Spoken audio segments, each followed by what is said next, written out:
Siapa yang tak terkejut ketika tiba-tiba mendengar kabar bahwa Tom Lembong ditetapkan sebagai tersangka kasus korupsi impor gula dengan nilai kerugian negara sebesar 400 miliar rupiah. Kasus yang sedang diusut Kejagung RI ini terjadi ketika Tom masih menjabat sebagai Menteri Perdagangan tahun 2015-2016 lalu, di bawah kepresidenan Jokowi periode pertamanya. Kok bisa ya, kasus 9 tahun lalu baru naik sekarang? Apa mungkin ini upaya kriminalisasi? Yuk kita cek gimana tanggapan warganet ketika mendengar kabar ini di lini masa X bersama saya, Tito Novianto. Inilah Melek Politik.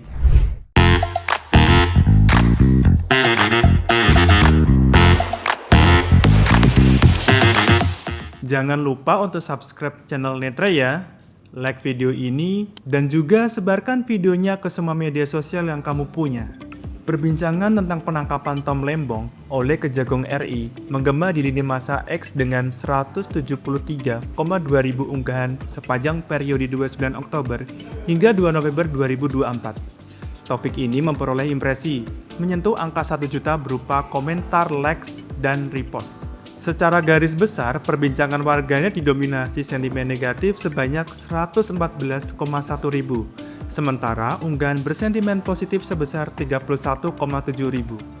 Puncak perbincangan terkait dugaan korupsi Tom Lembong terjadi pada 31 Oktober dengan 74,2 ribu unggahan. Keramaian tersebut menggema setelah penetapan tersangka oleh Kejaksaan Agung pada 29 Oktober 2024. Apabila dilihat dalam jajaran top board, kata yang paling sering digunakan oleh warganet dapat dijadikan sebagai representasi topik yang banyak diperbincangkan, seperti kata lembong, kasus, gula, dan korupsi. Menariknya, selain kata-kata tersebut terdapat kata lain yang cukup masif digunakan warganet, yakni Anies dan Abah. Warganet menduga ada upaya kriminalisasi dari penangkapan Tom oleh Kejaksaan Agung.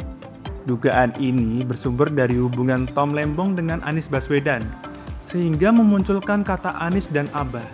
Tom adalah mantan tim pemenangan Anies Muhaimin pada Pilpres 2024. Unggahan populer berasal dari akun Abu Waras, yang menyatakan bahwa Tom Lembong menjadi salah satu inisiator untuk menggulirkan pembentukan partai baru, guna menjebatani Anies maju Pilpres 2029 mendatang. Tetapi sebelum partai terbentuk, tiangnya sudah mulai dirobohkan melalui kasus impor gula. Ujaran serupa yang menyebutkan bahwa ini merupakan manuver kriminalisasi diutarakan Demit Isbek dan Putih Cenepile. Eksistensi kata Anies dan Abah yang merujuk pada hubungan Anies dan Tom Lembong menjadi hal yang secara alami dalam perbincangan warganet. Hal ini dibuktikan dengan unggahan yang bersifat kontras atas narasi sebelumnya, seperti unggahan TKROP 007 yang secara tersurat memberi pandangan bersentimen negatif dari narasi pendukung Anies atau anak Abah. Menurutnya, pendukung Anies meyakini bahwa Tom tidak bersalah dan hanya ironi semata.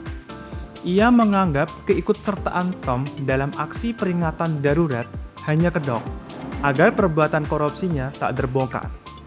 Narasi warganet tak hanya berkutat pada Anies Baswedan saja, nama Joko Widodo juga kerap disebut dalam perbincangan.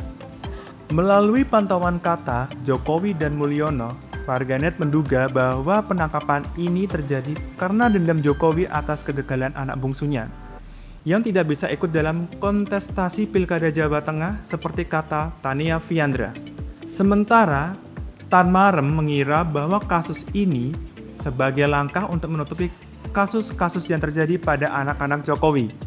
Kemudian nama politisi lain juga muncul dalam top board seperti Airlangga, Zulhas, hingga Gito. Menurut Cing Ribon bahwa mantan Menteri Airlangga Hartarto diduga terlibat dalam kasus korupsi ekspor CPO, Gito Aryotejo dalam kasus pengadaan menara BTS, dan Zulkifli Hasan terkait kasus impor gula.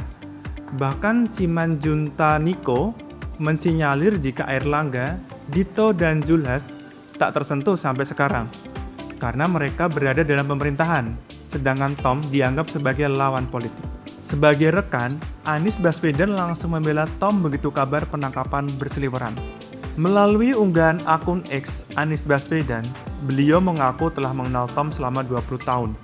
dan percaya bahwa Tom adalah pribadi yang berintegritas tinggi, memprioritaskan kepentingan publik, serta memperjuangkan kelas menengah terhimpit.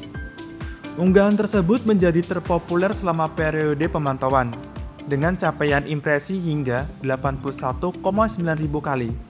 Dukungan serupa juga datang dari mantan Duta Besar Amerika untuk Indonesia, Dino Patijalal. Dalam unggahannya, Dino menyebutkan bahwa Tom adalah sosok dengan intelektualitas tinggi, baik hati, tidak korup, serta idealis.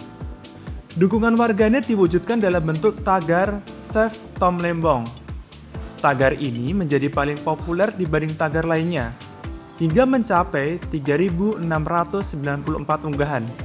Akun Pengadilan Rakyat terlihat sering mengunggah tagar ini dan membela Tom. Ia bahkan mengungkapkan fakta dan berita laporan BPK yang mencatat tidak adanya aliran dana yang masuk ke rekening Tom dan tidak ada kerugian negara. Dominasi opini warganet menyangsingkan bahwa Tom Lembong benar-benar korupsi. Tidak sedikit yang menganggap penangkapan ini sebagai bentuk kriminalisasi maupun politisasi. Bahkan hingga kini, Kejaksaan Agung belum memberi bukti adanya aliran dana yang masuk. Pendapat warganet membuktikan bahwa saat ini publik tak bisa dibodohi dengan skenario penangkapan semena-mena. Apakah Netreference pendapat dengan argumen warganet di media sosial X? Atau justru Netreference punya opini dan sudut pandang lain nih terkait kasus ini?